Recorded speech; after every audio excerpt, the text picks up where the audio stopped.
Turns out you can weaponize a tractor beam. Lieutenant Mara Keats proves it spectacularly as the Iron Wren faces destruction. With shields failing against relentless Zalthari fighters, she channels maximum power to her modified beam, ripping a massive asteroid free and slinging it point-blank into the enemy battlecruiser's bridge. The devastating impact cripples the alien command center, turning certain defeat into improbable victory. The salvage tug Iron Wren drifted silently through the asteroid field, its hull pockmarked with micrometeorite impacts and space dust. Lieutenant Mara Keats stood at her station, eyes fixed on the holographic display of the tractor beam's targeting system. Her fingers danced across the controls with practiced precision, adjusting beam strength and focus as they approached their target, a nickel-iron asteroid, roughly the size of an ancient Earth submarine. "Coming up on target in 30 seconds, called Stacy Mora from the pilot station. The young woman's hands moved with fluid grace across her own controls, guiding the tug through the scattered debris with a confidence that belied her 26 years. "Copy that," Mara replied, not looking up from her display.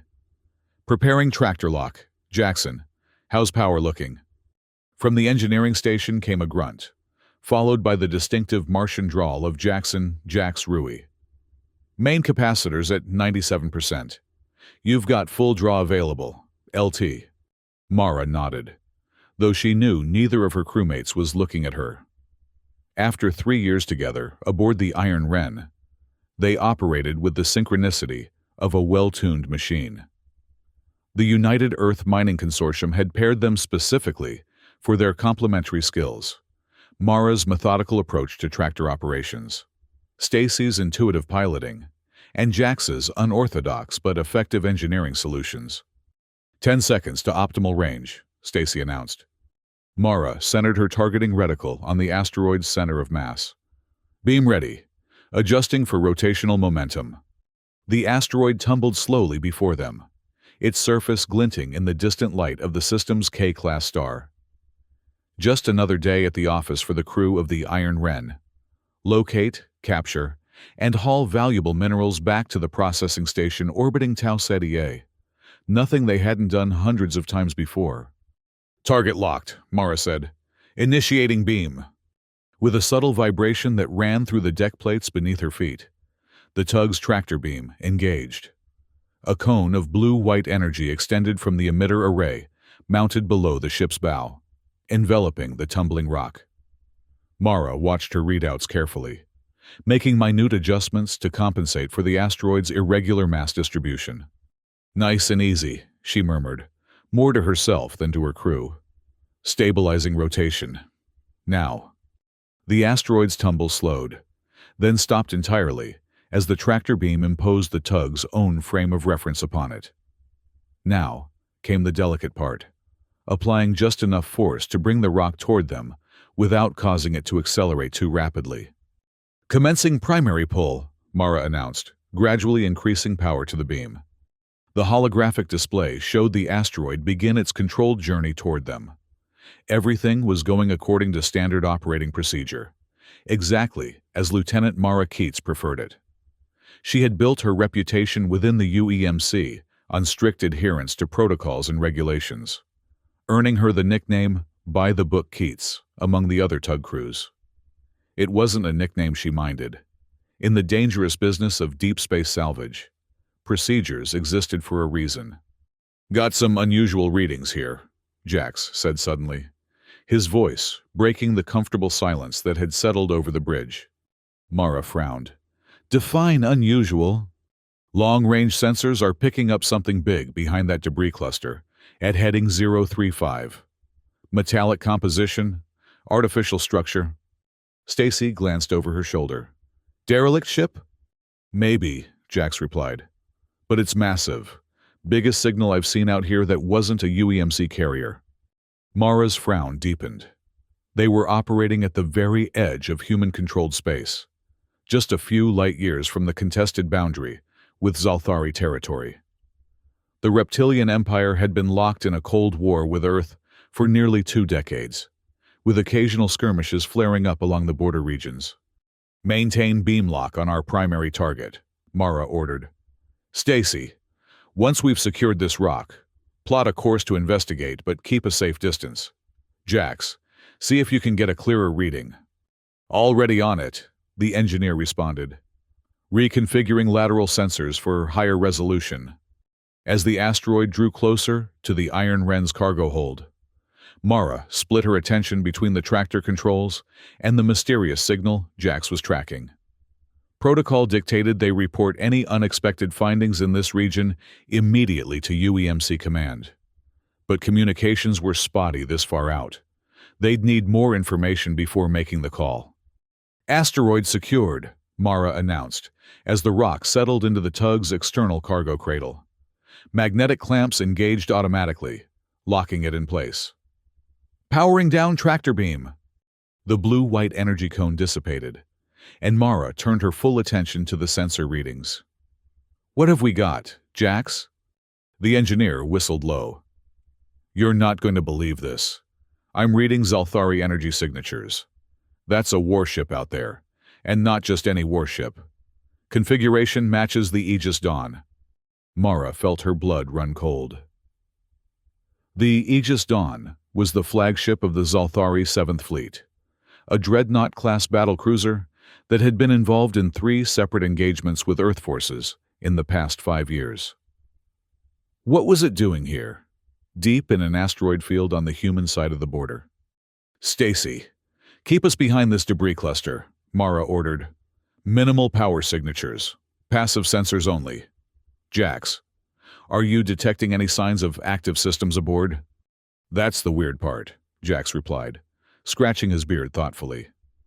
I'm reading power fluctuations consistent with damaged systems. Life support's active but minimal. Weapons arrays appear to be offline.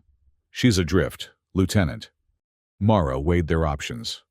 The UEMC would want to know about a crippled enemy capital ship immediately. But protocol was clear.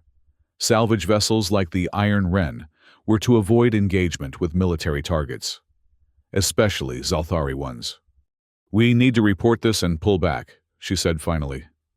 Stacy, set course for the comm relay at Outpost Sigma 3. Maximum burn once we're clear of the asteroid field. Stacy nodded and began plotting the course, but before she could engage the engines, Jax let out a startled curse. Energy spike! They've spotted us! That's impossible, Mara protested. We're running silent. Tell that to them, Jax shot back. I'm reading multiple launch signatures. Small craft. Drone fighters, most likely. Mara's mind raced. The Iron Wren was a salvage tug, not a warship. It had minimal defensive capabilities.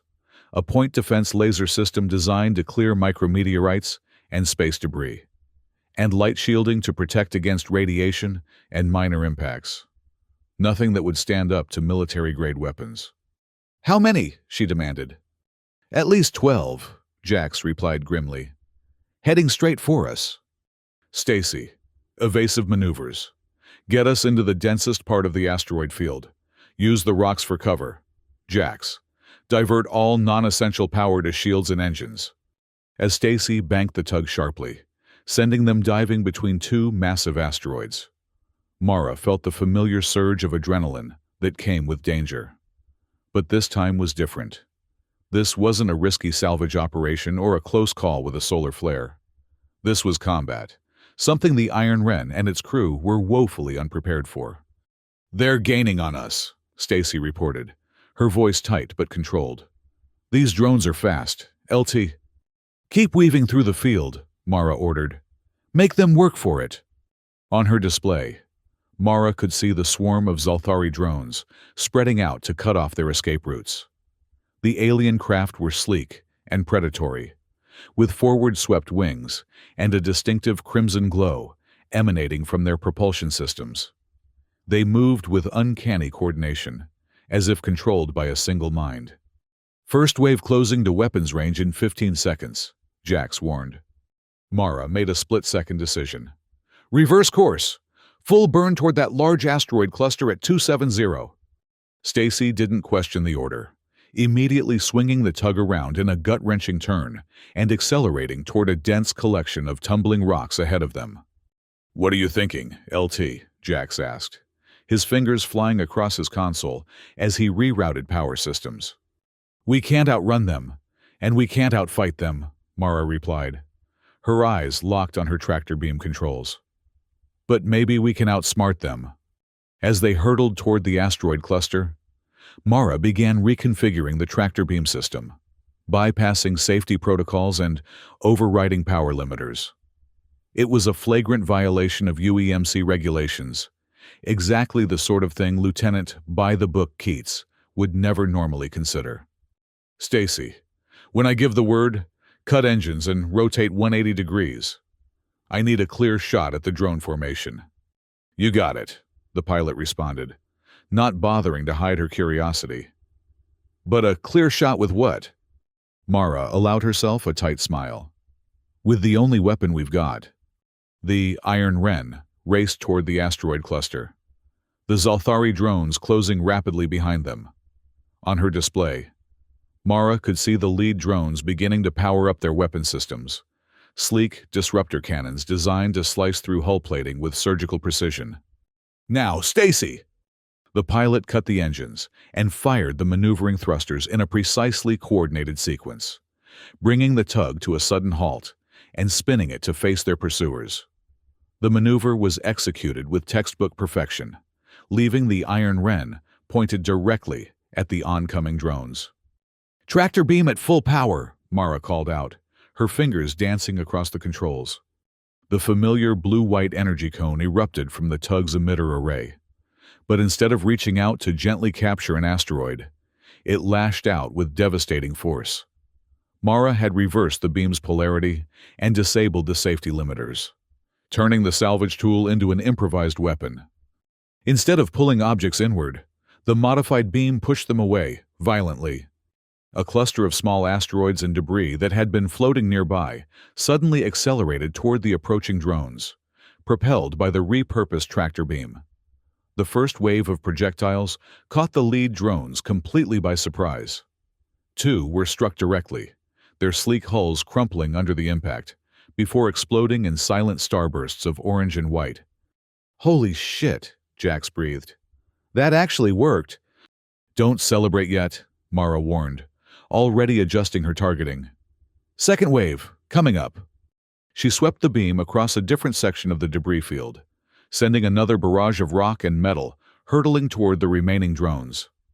The Zalthari craft attempted to evade, breaking formation and scattering in different directions. But the improvised attack was too widespread. 3 more drones disappeared from their sensors, destroyed or disabled by the onslaught. "They're regrouping," Stacy reported, watching the tactical display. "Looks like they're trying to circle around and come at us from multiple angles."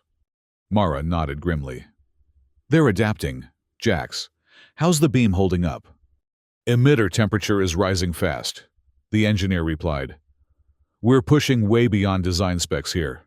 I give it 3, maybe 4 more bursts before we risk a burnout." "Make them count," Mara said, targeting another cluster of debris. "Stacy, can you get us closer to that large asteroid at bearing 140? I want something bigger to throw at them." The pilot grinned. "You got it, LT." As the Iron Wren maneuvered toward the larger asteroid, the remaining Zalthari drones began a more cautious approach, clearly wary of the unexpected resistance from what should have been an easy target. Mara tracked their movements carefully, waiting for the right moment to strike again. "They're trying to stay out of our firing arc," Stacy observed. "Let them think they've got us figured out," Mara replied. "Jax, what's the status on the Aegis Dawn?" "Still adrift. Minimal power readings. Wait, I'm detecting energy spikes consistent with launch preparations. They're sending more drones." Mara's mind raced. They'd bought themselves some time with their improvised defense, but they couldn't keep this up indefinitely. The Iron Wren wasn't built for prolonged combat, and sooner or later, either their makeshift weapon would fail or they'd be overwhelmed by sheer numbers. "We need to change the equation," she said, more to herself than to her crew. Then, louder, "Stacy, new heading. Take us directly toward the Aegis Dawn." Both Jax and Stacy turned to stare at her in disbelief. "You want to attack a Zalthari battlecruiser?" Jax asked, incredulously. "With a tractor beam?" "Not attack," Mara corrected. "Distract. The drones are being controlled from the cruiser. If we can disrupt their command systems, even temporarily, it might give us the opening we need to escape." It was a desperate plan. But with reinforcements likely on the way from both sides, their window of opportunity was rapidly closing. Mara knew that UEMC protocols would dictate a full retreat in this situation. The salvage tug was too valuable to risk in direct confrontation with enemy forces. But retreat wasn't an option with Zalthari drones between them and safe space. "Setting course for the Aegis Dawn," Stacy confirmed, her voice steady despite the danger. "ETA 2 minutes at full burn. Remaining drones are pursuing," Jax reported.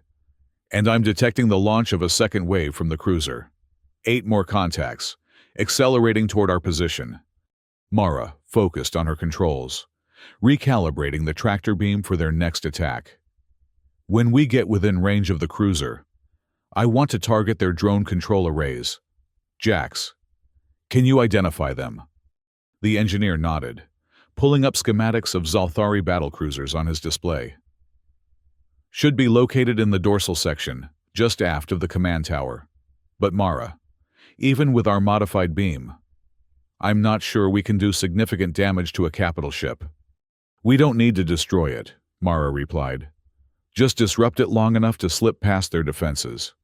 As the Iron Wren accelerated toward the massive shape of the Aegis Dawn, Mara allowed herself a moment to appreciate the sheer audacity of what they were attempting.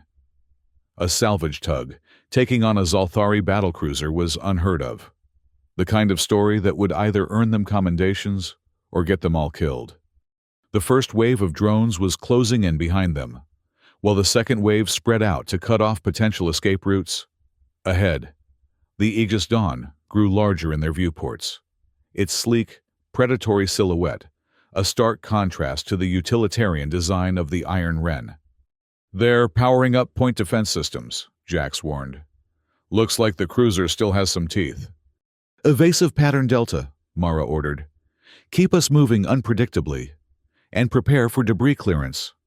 Stacy nodded, her hands flying across her controls as she initiated a series of random course adjustments designed to make the tug a difficult target.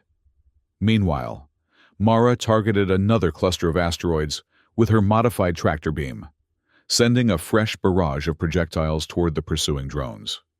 3 more enemy craft disappeared from their sensors, but the rest managed to evade, learning from their earlier losses.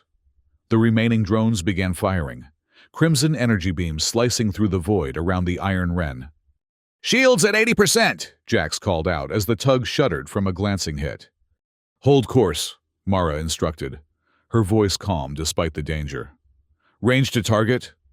30 seconds to optimal tractor range, Stacy replied, executing another sharp evasive maneuver as disruptor fire flashed past the viewport. Mara studied the approaching battlecruiser, looking for vulnerabilities. The Aegis Dawn was clearly damaged. Sections of its hull were blackened and warped, and several of its weapon emplacements appeared to be offline. Whatever had left it adrift in this asteroid field had done significant damage, but not enough to completely neutralize it. "There," she said, highlighting a section of the cruiser on her display. "Their drone control array is exposed. The armor plating around it has been compromised." Jax leaned forward, squinting at the magnified image. "Good eye. LT. That entire section's running on backup systems. Minimal shielding." Another hit rocked the tug, more powerful than the last. Warning indicators flashed across Mara's console. "Shields at 65%, Jax reported. "Port maneuvering thruster is showing reduced output." "Range to target?" Mara asked, her fingers poised over the tractor beam controls. "Entering optimal range now," Stacy confirmed. "All power to the tractor beam," Mara ordered. Targeting Zalthari drone control systems. The Iron Wren shuddered as Jax diverted power from non-essential systems to the overtaxed tractor emitter. The beam lashed out, more intense than before, catching a massive chunk of debris in its field and accelerating it toward the vulnerable section of the Aegis Dawn. The impact was spectacular. The projectile, a jagged shard of what might once have been another ship's hull plating, struck the exposed drone control array with devastating force. Explosions blossomed along the cruiser's dorsal section, secondary systems failing in a cascade of power surges. "Direct hit!" Jax crowed. "Drone control systems are offline." On their tactical display, the incoming Zalthari drones suddenly scattered, their coordinated attack dissolving into chaos as they lost connection with their control ship. Several collided with each other or nearby asteroids, while others began flying in erratic patterns, unable to maintain formation. "Now's our chance," Mara said, already recalculating their escape route. "Stacy, set course for the edge of the asteroid field. Maximum burn. Jax, give me everything we've got left in the engines." As the Iron Wren banked away from the damaged battlecruiser, Mara allowed herself a moment of satisfaction. They'd survived against overwhelming odds, turning a salvage tool into an effective weapon through nothing but quick thinking and desperation. But their celebration was short-lived. "New contacts!" Jax called out, his voice tight with renewed tension. Multiple signatures at the edge of sensor range. Zalthari destroyer-class vessels, on an intercept course. Mara's heart sank. They'd dealt with the immediate threat, but reinforcements were arriving, and this time, they'd be facing proper warships, not just drone fighters. "Time to intercept?" she asked. "At their current speed, 7 minutes," Jax replied grimly. "No way we outrun destroyers in open space." Mara studied their tactical situation. The asteroid field offered some cover, but not enough to hide from military-grade sensors indefinitely. The Iron Wren had already taken damage, and their improvised weapon was pushing dangerous tolerance levels. They needed a new plan, and fast. Her gaze fell on the wounded form of the Aegis Dawn, still drifting amid the debris. An idea began to form, one even more audacious than their previous gambit. "Change of plans," she announced. "We're not running." Both Stacy and Jax turned to stare at her incredulously. "With all due respect, LT," Jax began. "Those are Zalthari destroyers heading our way. We're in a salvage tug." "Exactly," Mara replied, a fierce grin spreading across her face.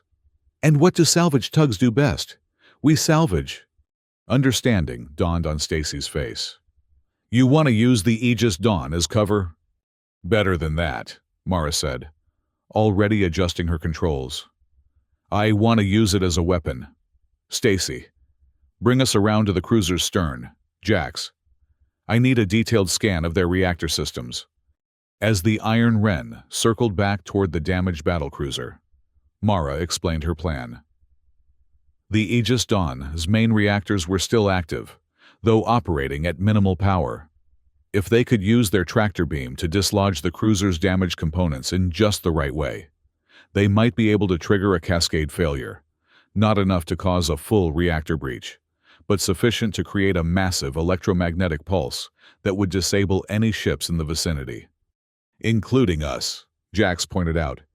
"We'll ride out the worst of it in the shadow of that large asteroid," Mara countered, indicating a massive rock formation nearby. "The mineral content should provide some shielding against the EMP, enough for us to retain basic life support, at least." It was a desperate plan, but with Zalthari destroyers closing in, they were out of options. If they could disable the enemy reinforcements, they might buy enough time for UEMC forces to respond to their automated distress signal. "Positioning us near the cruiser's main reactor housing," Stacy reported, her voice tight with concentration as she maneuvered the tug through the debris field. "I've got a detailed scan of their power systems," Jax added. "Main reactor is in standby mode, but there's still enough fissionable material to create a significant discharge if the containment fields fail." Mara nodded, studying the schematics on her display. There, that's our target. The auxiliary coolant regulators.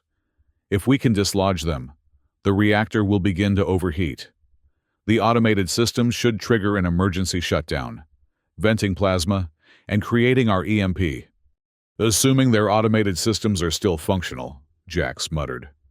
Only one way to find out, Mara replied, targeting the tractor beam on a specific section of the cruiser's hull.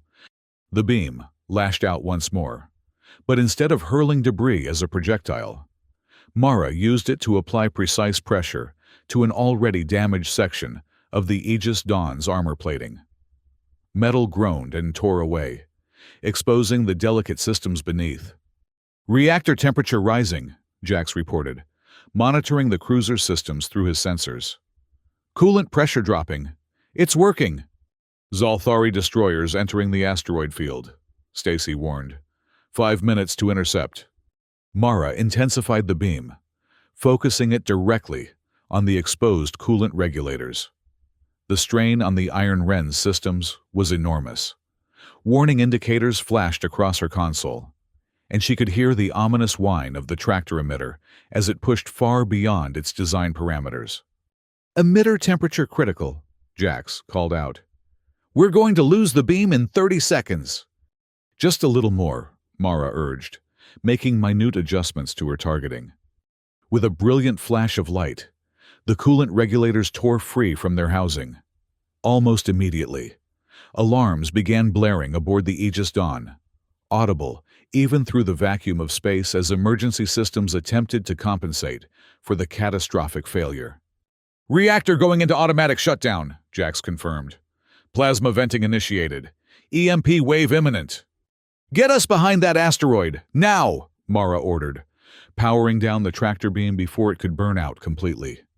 Stacy needed no further encouragement, pushing the tug's engines to their limits as she raced for the shelter of the massive asteroid.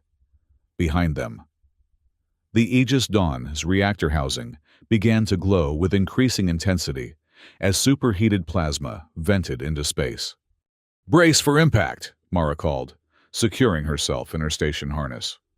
The wave hit them just as they slipped behind the asteroid. Even with the natural shielding, the electromagnetic pulse slammed into the Iron Wren with devastating force.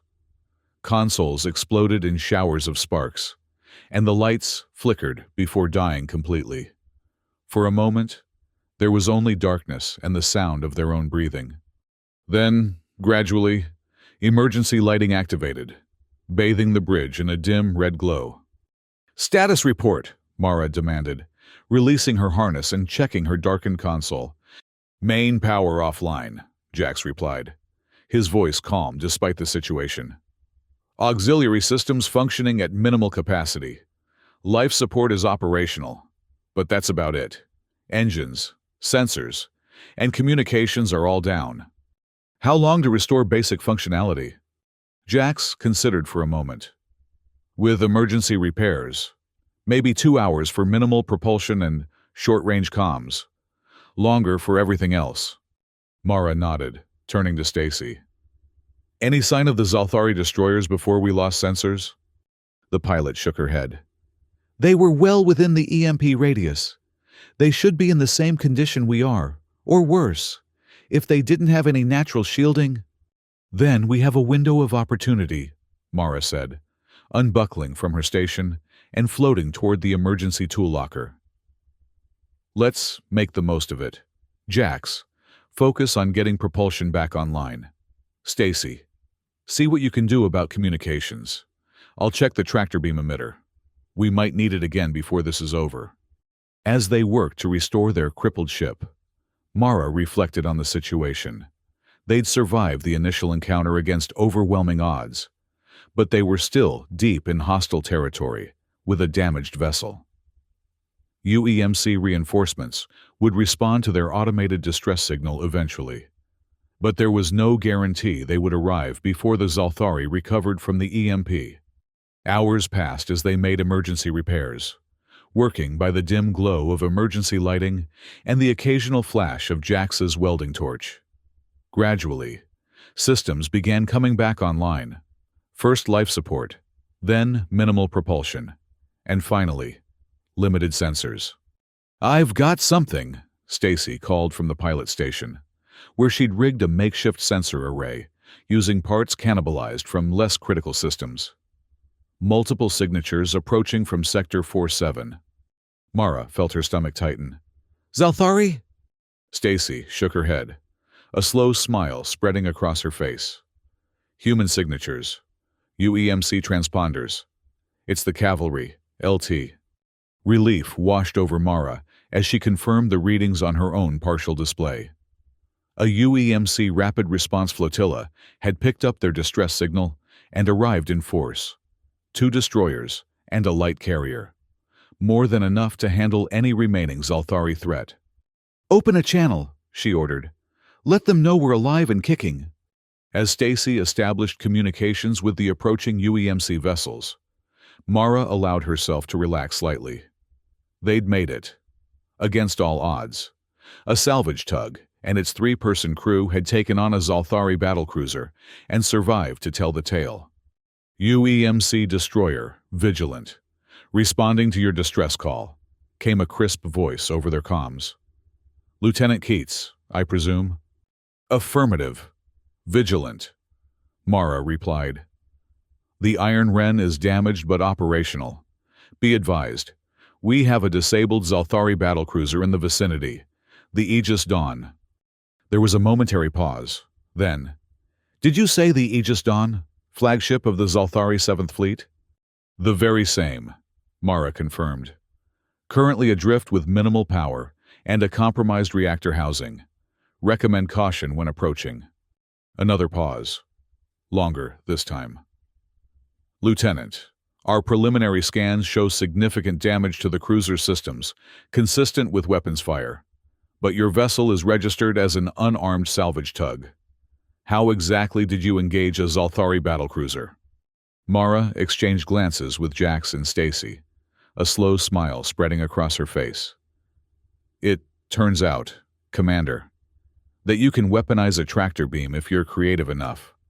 Request permission to come aboard and file a complete report once you've secured the area." "Permission granted, Lieutenant. And I speak for the entire flotilla when I say we're looking forward to hearing that report in detail."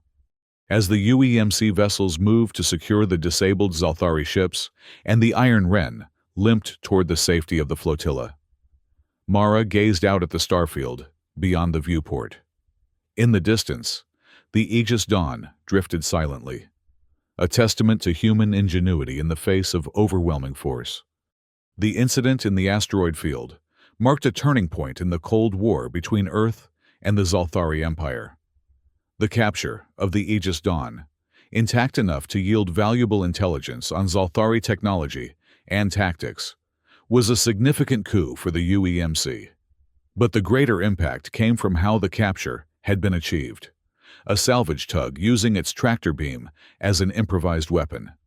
In the weeks that followed, Lieutenant Mara Keats found herself summoned to Earth Command, where she faced a board of senior officers eager to hear the full account of her unorthodox tactics. Strict adherence to protocol would normally have dictated a reprimand for the risks she had taken with UEMC property, but the results spoke for themselves. "Lieutenant Keats," began Admiral Harrison, the silver-haired head of the review board, "your actions aboard the Iron Wren represent either a flagrant disregard for established protocol or an unprecedented level of tactical innovation. Perhaps both." Mara stood at attention, her dress uniform uncomfortable after months in the utilitarian jumpsuits of the salvage fleet. "I acted as the situation required, sir. The safety of my crew was my primary concern." The Admiral studied her for a long moment, then allowed himself a small smile. "Indeed. And in doing so, you may have changed the nature of space combat for the foreseeable future. Our tactical analysts have been reviewing your logs. They're already drafting new protocols based on your improvised use of the tractor beam technology." "Sir?" "Beam as Weapon Protocol 47, supplied Captain Eliza Chen, another member of the review board. Named for your salvage tug's designation, The applications extend far beyond salvage operations. Lieutenant, every vessel in the fleet with tractor capability is being reassessed for its potential combat role. Admiral Harrison nodded. The Zalthari have always held a technological advantage in conventional weapons, but they've never considered tractor beams to be anything but industrial tools. You've given us an unexpected edge, Lieutenant, one we intend to exploit fully. The implications were staggering. Tractor beams were ubiquitous throughout human space, from the smallest mining craft to the largest space stations. If they could all be weaponized in a pinch, it fundamentally altered the strategic balance with the Zalthari Empire. There's more, continued the Admiral. Your actions have caught the attention of the highest levels of UEMC Command. They're establishing a new tactical development division focused on repurposing non-military technology for defense applications. They want you to lead it. Mara blinked in surprise. Sir, I'm a tractor beam specialist, not a weapons developer. Which is precisely why you're perfect for the role, Captain Chen interjected. You saw the potential in a tool that thousands of operators use daily, without ever considering its alternative applications. We need that perspective, especially as tensions with the Zalthari continue to escalate. It was a dramatic change of direction for someone who had built her career on following established procedures to the letter. The irony wasn't lost on Mara, that her greatest accomplishment had come from breaking nearly every protocol in the book. I'll need my crew, she said finally. Stacy Mora and Jackson Rui. They were instrumental in the success of our improvisation. Admiral Harrison nodded. Already arranged. They'll be reassigned to your new division effective immediately. Report to Lunar Base Alpha in 2 weeks to begin establishing your team. As Mara left the review board, she found Jax and Stacy waiting for her in the antechamber, both looking uncomfortable in their own dress uniforms. Well, Jax prompted, his Martian drawl more pronounced than usual due to nervousness. Are we being court-martialed for misuse of UEMC property? Mara shook her head, still processing the unexpected turn of events. Quite the opposite. They're putting us in charge of a new division. Apparently, we're going to teach the entire fleet how to break the rules. Stacy grinned. From by-the-book Keats to revolutionary tactician. Who would have thought? Not me, Mara admitted. But I'm beginning to see the value in creative interpretations of the regulations. 6 months later, the first fruits of the new tactical division were tested in a skirmish near the Procyon system. A UEMC patrol group, outnumbered by Zalthari raiders, employed modified tractor beams to devastating effect, hurling debris and even decommissioned satellites as projectiles against the enemy vessels. The raiders retreated with heavy losses, and word of the encounter spread rapidly through both human and Zalthari space. Within a year, Keats maneuvers had become standard training for all UEMC vessel crews, regardless of their primary function. The psychological impact was perhaps even greater than the tactical advantage. Zalthari commanders became increasingly hesitant to engage human vessels of any class, never certain which might be capable of turning nearby debris into deadly weapons. For Lieutenant Mara Keats, soon promoted to commander, the transformation from by-the-book salvage specialist to tactical innovator was complete. Yet, she never forgot the desperate circumstances that had led to her discovery, nor the crew that had trusted her judgment when conventional wisdom would have dictated retreat. On the anniversary of the Iron Wren's encounter with the Aegis Dawn, Mara stood in her office at Lunar Base Alpha, gazing out at the stark beauty of the lunar landscape and the blue-green marble of Earth beyond. On her desk sat a small model of the Iron Wren, presented to her by Jax and Stacy to commemorate their shared adventure. "Penny for your thoughts, Commander," came Stacy's voice from the doorway. Mara turned to find both Stacy and Jax entering her office, each carrying a glass of the synthetic champagne that was the closest thing to alcohol allowed on active duty. "Just reflecting," Mara replied, accepting the offered glass. "1 year ago, we were just a salvage crew doing our job. Now look at us. Revolutionaries, Jax said with a grin, raising his glass in a toast.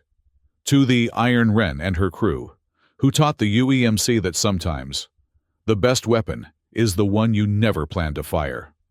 To the Iron Wren, Mara echoed, clinking her glass against those of her friends and colleagues. As they reminisced about their adventure and discussed the latest developments in their rapidly expanding division, Mara felt a profound sense of satisfaction. The protocols and regulations she had once followed so rigidly had their place. But she had learned a more valuable lesson amid the asteroid field that day. That true security came not from adherence to established doctrine, but from the creativity and adaptability of the human spirit. In the vast, cold expanse of space, where the implacable forces of physics ruled supreme, humanity's greatest strength had always been its ability to improvise, to see new possibilities in familiar tools. The tractor beam, once merely a means of moving objects from point A to point B, had become a symbol of that quintessentially human trait. And as tensions with the Zalthari Empire continued to simmer along the borders of human space, Mara took comfort in knowing that their next encounter would be on far more equal terms. Not because humanity had developed bigger guns or faster ships, but because they had learned to look at the universe sideways and see potential where others saw only limitations. It turned out you could weaponize a tractor beam, and that simple truth had changed everything.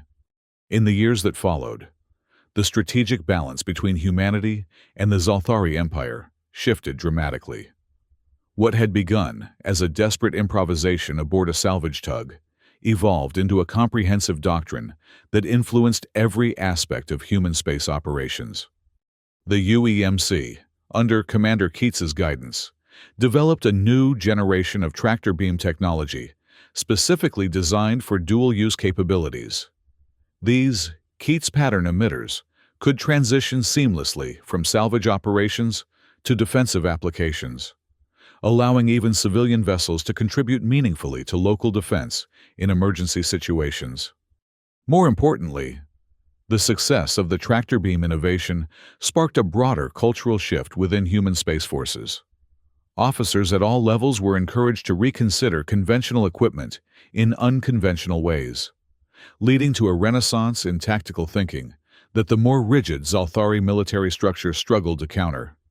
5 years after the incident with the Iron Wren, Mara, now Captain Keats, stood on the observation deck of the UEMC flagship, Indomitable, watching as a diplomatic shuttle departed for the first formal peace talks between humanity and the Zalthari Empire in over 2 decades.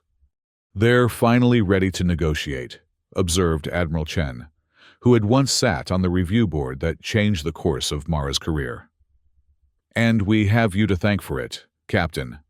Mara shook her head modestly. "I just saw a solution where others might have seen only a problem. The real credit belongs to everyone who built on that initial insight." "Perhaps," the Admiral conceded. "But it was your willingness to break with convention that started it all. The Zalthari respected strength, and you showed them that humanity possessed strength they hadn't accounted for." As the diplomatic shuttle dwindled to a point of light against the backdrop of stars, Mara reflected on the journey that had brought her here. From a by-the-book lieutenant aboard a salvage tug to a captain whose name was associated with a fundamental shift in space combat doctrine, it was a path she could never have anticipated. "What do you think the future holds?" she asked, her gaze still fixed on the departing shuttle. Admiral Chen considered the question thoughtfully. "Peace, if we're fortunate. Understanding, at the very least. The Zalthari have realized that technological superiority alone doesn't guarantee victory. They've come to respect our capacity for adaptation. And if the talks fail, then we continue as we have been, finding new applications for old tools, turning the unexpected to our advantage." The Admiral smiled. "After all, that's the human way, isn't it? We've been doing it since the first caveman picked up a rock and realized it could be more than just a rock." Mara nodded, thinking of the Iron Wren and the desperate gamble that had paid off against all odds. It turns out you can weaponize just about anything, if you're creative enough. Indeed, the Admiral agreed. And that, Captain Keats, is why the Zalthari are finally willing to talk instead of fight. They've realized that a species that can turn a tractor beam into a weapon can never truly be conquered, only collaborated with. As they turned away from the viewport, Mara caught sight of her reflection in the polished surface. No longer the strict, by-the-book officer she had once been, but someone who had learned to balance procedure with innovation, tradition with creativity. It was a lesson she continued to impart to every new recruit who joined her division, a philosophy summarized in what had become her unofficial motto. The best weapon is the one your enemy doesn't know you have, especially when it's been right in front of them all along.